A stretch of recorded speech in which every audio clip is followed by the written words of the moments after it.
በስመ አብ ወወልድ ወመንፈስ ቅዱስ አሐዱ አምላክ።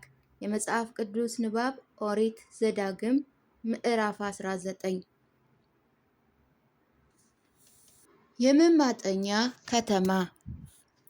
አምላክ እግዚአብሔር ምድራችሁን የሚሰጥን አሕዛብ ባጠፋቸው ጊዜ በወረስካትም ጊዜ በከተሞቻችሁና በቤቶቻችሁ በተቀመጡ ጊዜ አምላክ እግዚአብሔር የሚሰጥህ በምድር መካከል 3 ከተሞችን ለራስህ ትለያለህ። ለአንተ መንገድህን ታዘጋጃለህ። አምላክ እግዚአብሔር የሚያወርስህን ምድር ከ3 አድርገህ ትከፍላለህ። ለነፍሰ ገዳይም ሁሉ መማፀኛ ይሁን። የነፍሰ ገዳይ ሕግ ይህ ነው። ቀድሞ ጠላቱ ሳይሆን ባልንጀራውን ሳያውቅ የገደለ ወደዚህ ሸሽቶ በሕይወት ይኖሩ። ሰው ከባልንጀራው ጋር እንጨት ሊለቅም ወደ ዱር ቢሄድ ዛፉንም ሲቆርጥ ምሳሩ ከእጁ ቢወድቅ ብረቱ ከእጀታው ቢወልቅ በባልንጀራው ላይ ቢወድቅና ቢገለው ከነዚህ ከተሞች በአንዲቱ ተማምኖ በሕይወት ይኖራል።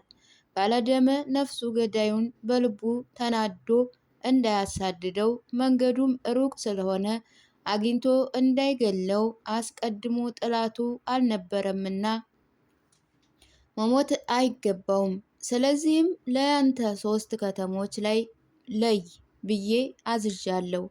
አምላክ እግዚአብሔር ለአባቶች እንደማለላቸው ዳርቻንም ቢያሰፋ ለአባቶች እሰጣቸዋለሁ ብሎ የተናገረውን ምድር ሁሉ ቢሰጥ አምላክን እግዚአብሔርን ትወድ ዘንድ ሁል ጊዜ በመንገዱ ሁሉ ትሄድ ዘንድ ዛሬ የማዝህን ይህችን ትእዛዝ ሁሉ ታደርግ ዘንድ ብሰማ በእነዚህ በ3ቱ ከተሞች ላይ ሌሎች 3 ከተሞችን ትጨምራለህ።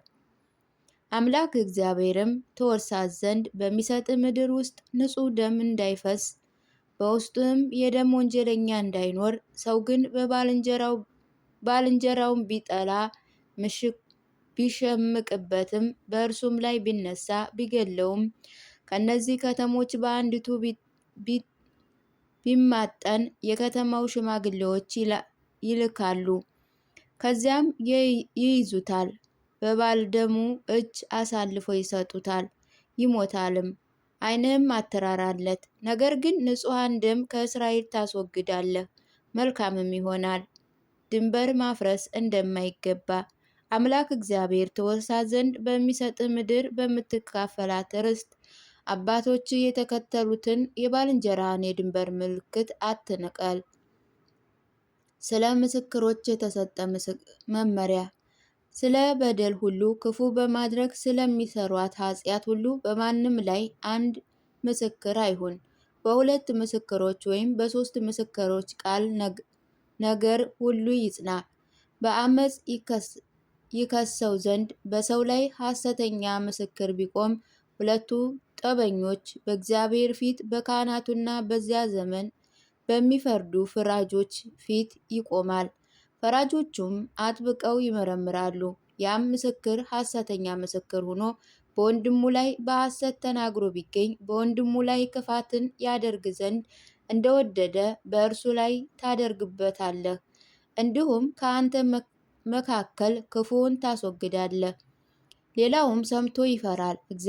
እንደዚህ ያለችውንም ክፋት በመካከልህ ከእንግዲህ ወዲህ ደግሞ አያደርገውም።